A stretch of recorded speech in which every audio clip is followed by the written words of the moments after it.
Hi, the podcast mamas are back, and we are going to hit it with Ryan. Ryan, can you just get it going for us?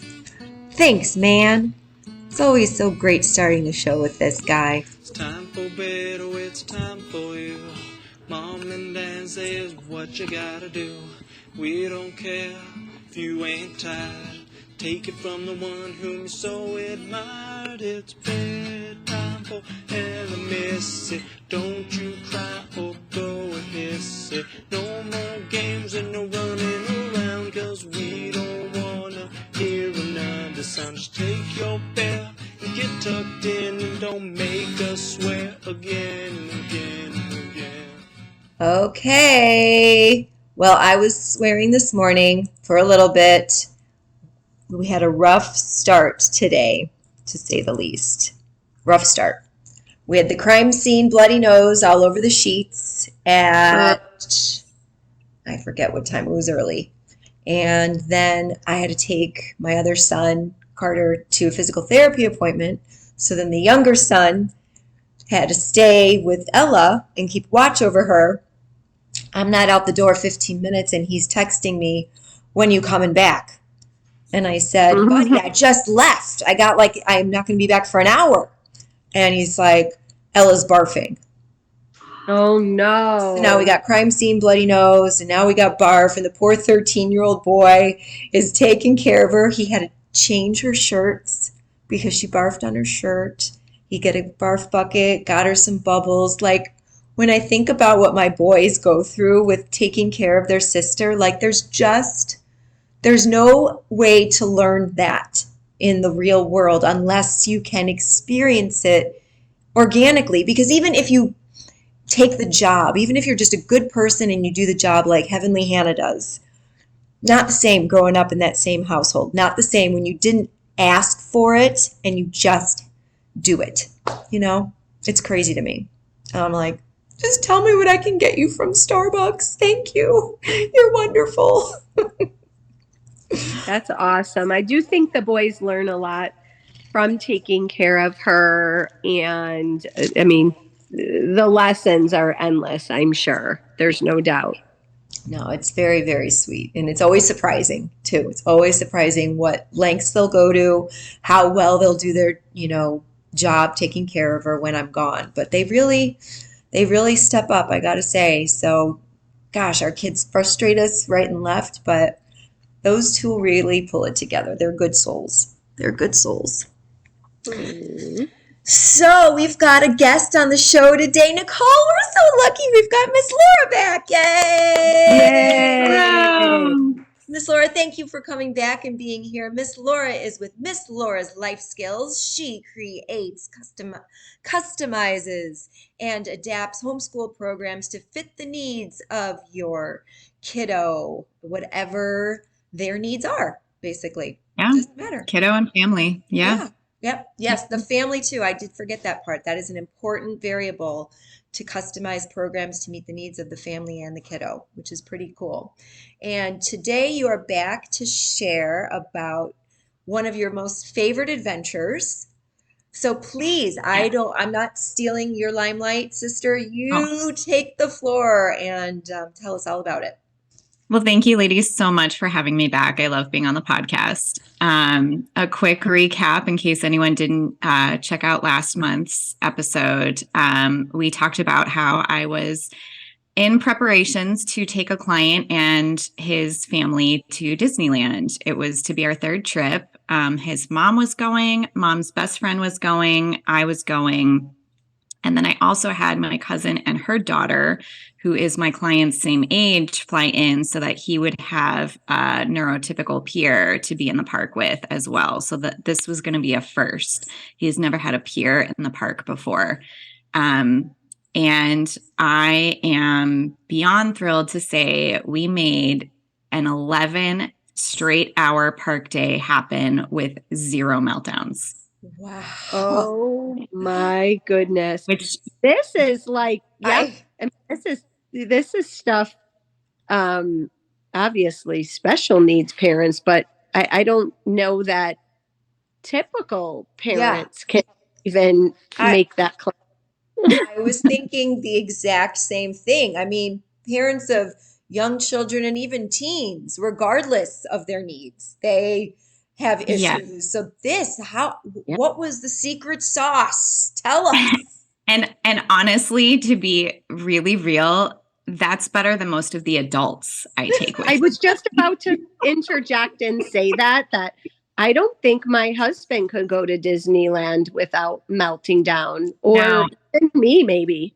And most of the husbands can't. I have several girlfriends who want me to go with them and their young children because the husbands are flat out refusing to go, which Mhm. I totally get, but also breaks my heart because, again, I'm like, please just try it with me once. I promise you I'll make it worth your while. Yeah. Mhm. But yeah, it's just, I mean, so I've been visiting Disneyland Park, with people in my circles. I would say I don't have the data, which is killing me. It's killing me that I do not have the data on I'm this. surprised you don't. I'm shocked. I would say at least once a year for the past 10 to 15 years. Wow. Wow. So I So know 15 the to park. 30, potentially 15 to 30 trips. Yes. Um, yeah, more like 15 or 20. I don't think I've been 30 times, but yeah. So I know the layout of the park very well. There are things I need to learn more. Like each trip I go with a client, I realize like, oh, I need to figure that out a little bit better for next time. And it's nothing I can't look at the map really quick. But for example, not every restroom location has a family bathroom. Mm-hmm. And the family bathrooms really come in handy when your client is a boy and everyone, literally the other 5 people traveling with him are women. Mm-hmm. So Excellent point.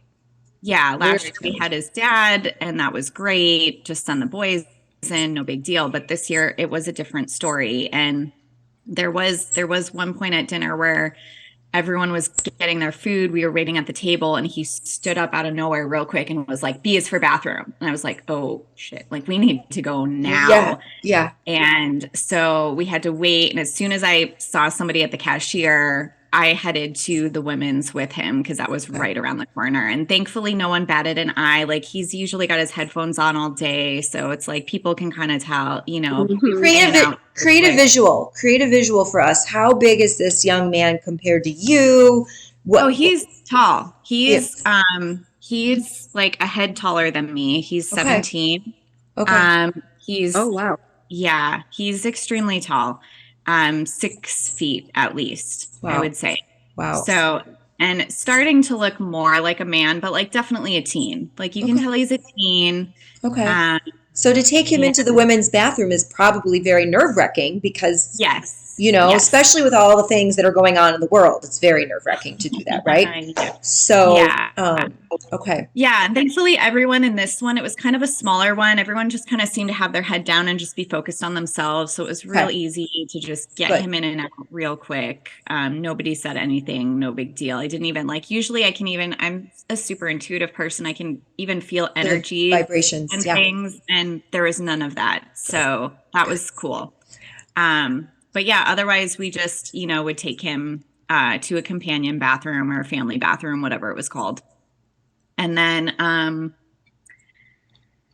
just kind of knowing where guest services are throughout the park. There's specific colored umbrellas that you look for if you're having issues. Like we did have a couple issues with his. So he qualifies for the special needs pass. It's called the DAS pass, like disability access something, I think. Yeah. So it's basically a fast pass all day long. Right. You sign up for the times for all the rides rather than just walk up. But you still have to sign up you're still on your phone. So his mom was on her phone all day long, Because it's really like, it's almost like a game, right? Like what ride, what time are we going to get? Where are we going next? Yes. And in addition, I'm on my phone. So if she signs up for a ride and the window isn't for 20 minutes, I'm like, okay, I'm hopping on my app to look at wait times to see if there's something we can hop on real quick before that other one. So we're not having too much downtime. Yep. And my cousin was on her phone all day taking the pictures for us. So we had 3 people on their phones all day. So, and this is what I tell typical families too. I'm like, please take me. So I'm the one on the phone all day and you guys can actually enjoy your vacation, because otherwise you're going to miss half of it because you have to be on your stupid phone all day. So Miss Laura, I've only been to Disney a couple times. And actually, one of the things that stresses me is what is actually the great thing about Disney. And I've been to Disneyland, but I've also been to Disney World, and there you have to do all of this stuff months in advance. So what you're talking about with the booking of rides and dinners and all of this is, I can't remember Disneyland. Is it the same there? no. And you are correct. Yeah, I went to Disney World like 7 or 8 years ago, I feel like, and that I hadn't been since I was a kid. And so, yeah, we could do like 1 to 2 fast passes 60 days ahead of time, and dinner reservations was 60 days ahead of time. But at Disneyland, it's different. You don't really book anything ahead of time. I mean, I think you can make some reservations. Yeah, but because I'm gonna just interject really quick. We did like our Mickey Mouse or Goofy brunch. We had to book that in okay. advance. Yeah, And then character breakfast for sure. and then Yeah. the dinner on Blue at the Blue Bayou, you have to book Yes. that one. Yep. So the Reservations. Yep. specialty restaurants and stuff, that was the only thing. But you didn't Yeah. have to, Yeah. like, for special needs, we just walked in up to get services day of and said, And you can do that too. We did it online ahead of time to save ourselves some time. is that new?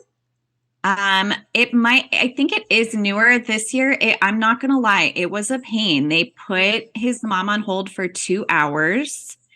And when they finally do answer, you have to have the kiddo available. Like it's a Zoom and they have to see the person Oh, with wow. disabilities. Interesting. Gosh. So, which would, if you're calling right up and you've got your kiddo right there, that's no big deal. But who knows what you're doing 2 hours from now, or if the Right. kiddo is going to be a meltdown, or, Well, so like, then does it almost make more sense to wait to the day of and go to the park and get in line first thing, or is that line just so ridiculous you'd rather not? Probably. because we did it our first year, which was like 2019, we did just walk up and there wasn't really anybody there and it wasn't a big deal. Okay.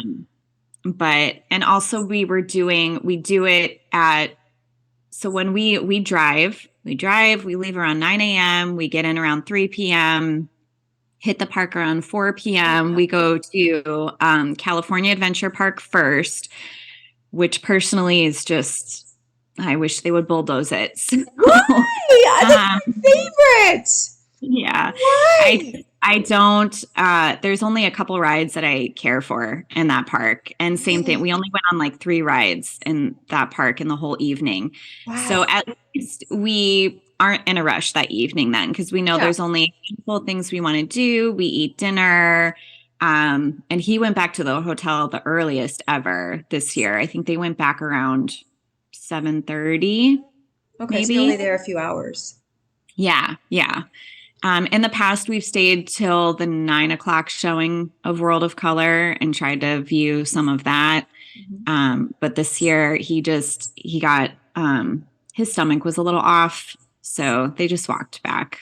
Okay. And I stayed in the park with my cousins for a little bit. And then, so What yeah, are so what are the rides that he enjoys there? Soarin' over California or the world, depends on when you're there, which one they're showing. That's the that's the one when you're in flight, like indoors, right? Yes. You're inside. It's like an IMAX theater experience, but with movement and smells. Like you fly over the grasslands of wind. Africa and you can smell the grass, and it's pretty incredible. Yeah. It was cute. The very first year, they fly you over like the Arctic, and a huge whale comes out of the water and splashes down, and he grimaced like he was ready to get splashed with the water. It was so cute. He loves Radiator Springs Racers. That's the main ride in Cars Land. It's phenomenal. I recommend it to anybody. I don't care if you've seen the movie or not. Oh, One of the most well done rides out of both parks. He loves the movie Monsters Inc., so we usually do that one. We didn't get on that one this year. What about the big roller coaster? He's not quite ready for that, and or we don't have anyone brave enough to ride it with him. Where is the roller coaster at? It's at the back. It used to be California Screamin', but now I think it's like the Flash or something, like one It's of the Incredibles. The Incredibles. That's credit coaster. It's at the Which back. At? California Adventure. Yeah. Oh, yeah. I've been on that. Yeah. And what about the Tower of Terror? No. Nope. Oh boy. And that's Guardians of the Galaxy now. Yes, that's right. really rethemed. Right. No, the only other, so we did Soarin', we did Cars. The only other one we did was Little Mermaid because he's seen that movie since we were there last and is familiar with the music now. So he's really into music. Okay. So yeah, there's a little like kiddie coaster, Goofy's Sky School thing. We've done that in the past, but it was closed. There's some spinny thing, like there's this, like the swings ride at the fair that was closed this year. Oh. There's a rocket thing that was closed down that he would have liked. So part of it was a couple of rides where either the lines were too long, and we couldn't get his pass working for them. Well, I think the Monsters Inc. one, we would have gotten a pass for that, but I think it was too late and his stomach just wasn't great. And so, yeah. Okay. Because I was going to say that I prefer California Adventure because you can have wine in the park and beer. Well, yes. So adults tend to prefer that park for the alcoholic reasons. The edge off and is inviting for the dads to want to hang out because they have a beer, they're relaxed, and then we go on rides. So yeah, and it does have those big rides like the big coaster and Guardians of the Galaxy that most people enjoy, but just not our crew. Got it. So yeah, and then the next day, he did struggle to fall asleep that night. So I'm making a plan for next year too, to kind of help with that. We did everything that helped last year and he fell asleep just fine last year, but I guess he fell asleep around 9 and woke up at 10, ready to put clothes on and go back to the park. Oh. So yeah, he got like an hour of sleep and then was up till like 1 or 2 a.m., I think. So yeah, so the mom texted us in the morning and told us to head in and they would follow shortly behind. So usually, I mean, it was a little different because my cousins were there. You know, I stayed at the parks later, went in earlier with them. Normally I would just go in and out with my client. But because he was having a rougher morning, we just entered the park only an hour before then. They met us an hour later. So they got in around 10 and then they were there till 8:45. And you stayed, it sounds like you stayed on site at California, the Grand Californian or something close by? Or? No, we stayed across the street on Harbor Boulevard. Okay. I have a Fairfield Marriott Inn that I go to almost every time. It's nothing fancy or flashy, but it's clean and it's within walking distance. So that's key right there when it's walking distance. It's great. Yeah, because last year we did take him back. We did like 5 hours and then we took him back to the hotel for 3 hours and then we went back for 4 more hours. And that really worked out last year too. But again, we had a dad traveling with us and I feel like the dads tend to need more breaks. Unless they go to California Adventure. Next time, send the dad to California Adventure. Get him a beer. Tell him to get it together. Right. And we were joking with his mom and her best friend this year because there were a couple times they split off from us too because she's more, confident that I'm totally fine in the park with him. Like they could be in the other park all day and I would be fine. Yeah. So how did you feel about that? Do you agree or disagree? Oh, I totally agree. I've taken this kid to the state fair completely by myself before. Oh, wow. Oh, that's an undertaking too. Mm. Yeah. So for me, it's just like the overnight stuff. Like if they stayed in the hotel or went to the beach all day and sent us to the park, I would be fine with that as long as they show up to take him at night. I'm good. Got it. So Miss Laura, and maybe you don't want to talk about this part, so please feel free to say it just depends. So when you're doing that for a client, does it just depend what your responsibilities are? Do they pay you per day, per hour? Is it just Good a question. fee you come up with, like a general flat fee? That's How a do you great work question. that? Yeah. It would definitely depend. And also, so I've only ever taken this one family, and so it Okay. just kind of happened organically. It's something I want to do more of in the future. So it's something I need to think about. Currently, they pay for everything. They pay for my hotel, my park ticket, my food. Like I usually don't even pay for a water bottle. They literally pay for everything. And then I just charge them my typical working hours on whatever days were there that I would normally work. Got it. Okay. And, it's something I've been okay with this family, but in the future, I think I would make a few changes to that. So, So like because if you were to they're offer this as part of like a a la carte option to your right. homeschooling menu, Yes. for Yes. example, travel partner or whatever you want to title it, Yes. there would Yes. be, a myriad of fees associated with that experience. Yeah, I would probably present different packages depending on the family's needs and wants, anywhere from as little to just like a consulting basis, like we just meet and they go to the parks on their own, to I'm going to the park either with a neurotypical family or neurodivergent. Usually neurodivergent families, there's just a lot more prep work involved ahead of time that I've been happy to do, but haven't exactly gotten paid for. So Okay. I would make adjustments to that in the future. Yeah, makes sense. So, yeah, but I'm happy to do it. I love doing these trips. I know you do. This is just what you live for all year long is this trip because you are a Disney girl. Yeah. Kid and I both. Hard. Tell us more about the secret sauce of a successful trip. He didn't sleep well, so how did he acclimate to the park the next day, given that? He actually did really great. I think she just eventually ended up giving him a Tylenol PM just to kind of help ease him a little bit more. We'd had the weighted blanket and things on hand, and it just wasn't enough this year. I think he was really extra excited to be with my cousin, I think, because the whole car ride there, he didn't even ask for Disneyland. He kept saying it's time to go see Alice. And that just melted me.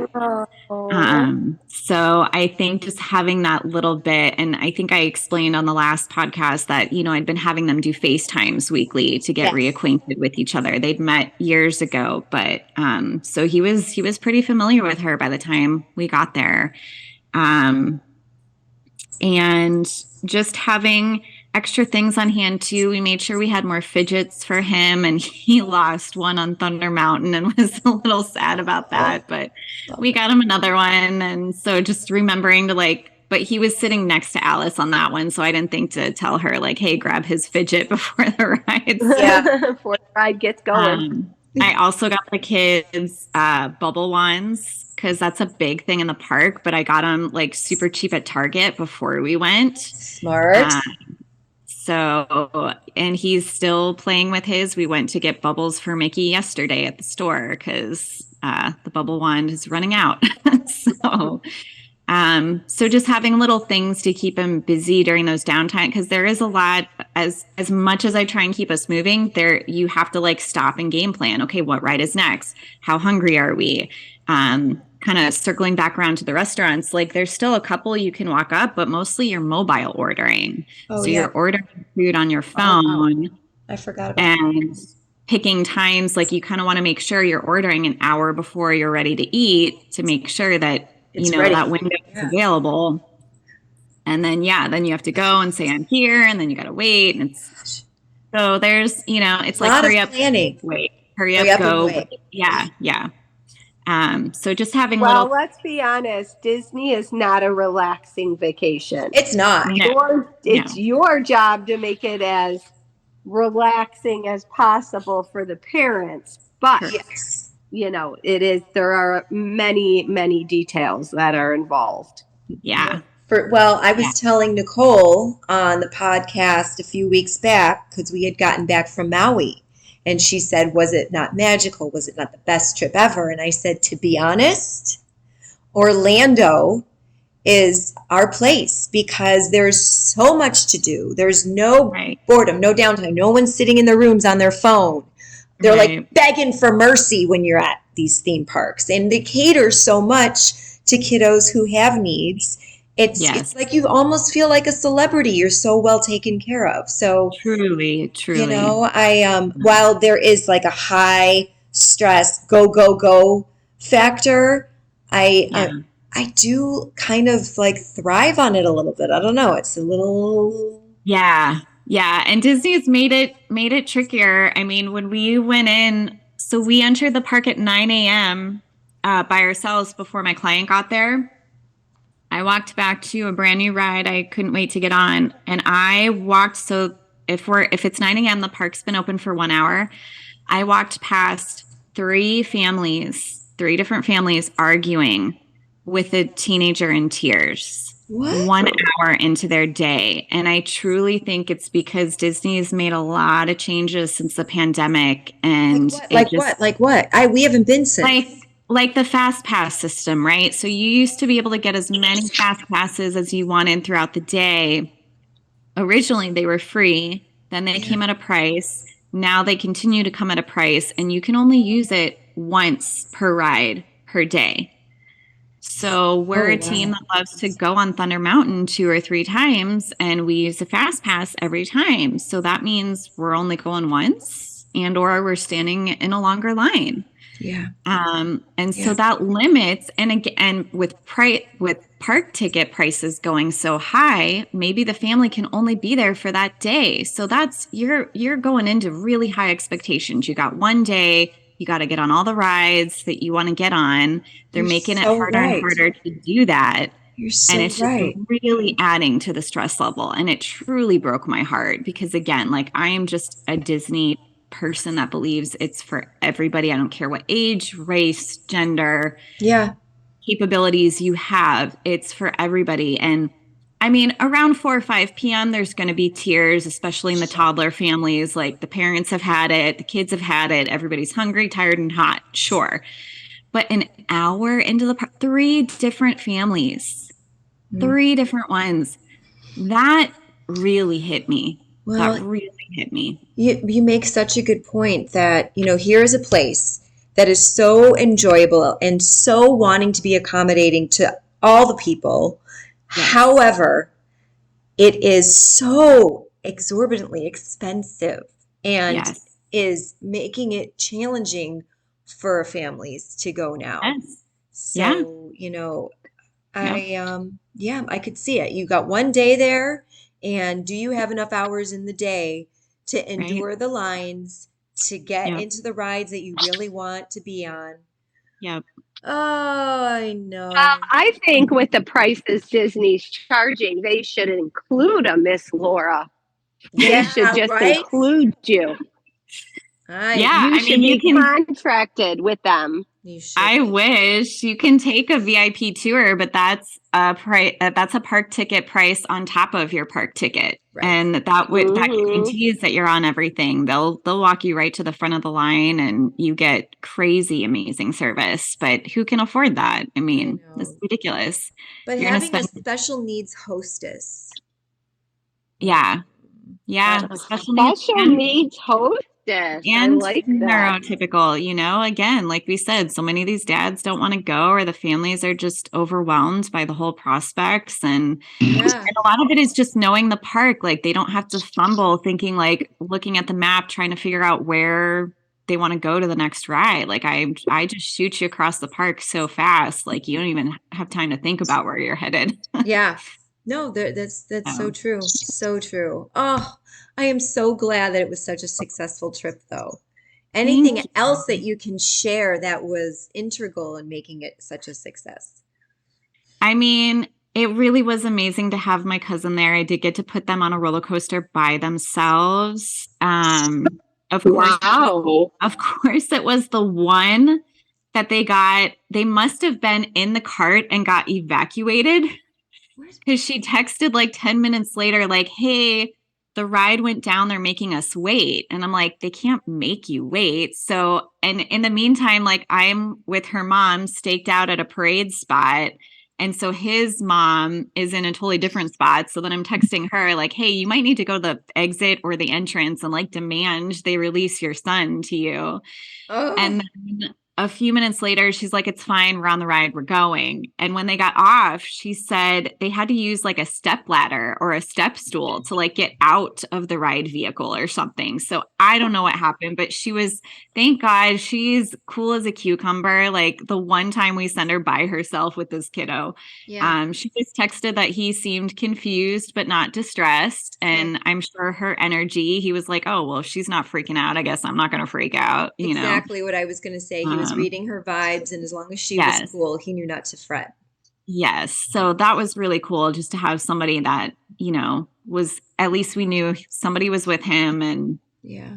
and yeah, just letting them be kids, letting the adults be kids. I mean, his mom was cracking up watching him and he's become obsessed with Star Wars. I have no idea how he did not get that from me. But we got on the brand new Star Wars ride and I mean, that was incredible. That was beyond. I mean, their new trackless technology, you felt like you were legit on a ship in the middle of space. I mean, it was wild. Wow. It was really amazing. We did it twice. It was so wow. Oh, I'm so sad we only have 2 minutes left before we're going to get cut off here. But Miss Laura, please tell us again, how can people find you if they need you in the Phoenix area of Arizona? How can we find you for your services? Best chance right now is to email me, misslauraslifeskills@gmail.com. I've got a website in the works. It's Awesome. coming. Awesome. But yeah, for now, just shoot me an email. Okay, thank you so much for coming on the show. We cannot wait to have you back again to share more of your wild adventures and all of your secret ways to make life enjoyable and peaceful for all of us. We love you. Aw, thank Thank you. you so much, Miss Laura. You really, you really are a gem. These families are so lucky to have you. Thank you, ladies. We are, honey. All right. Well, those podcast mamas, we are signing off. And with that, we're going to hit it with Ryan. Hit it, Ryan. Close us out. 1, 2, and bye-bye.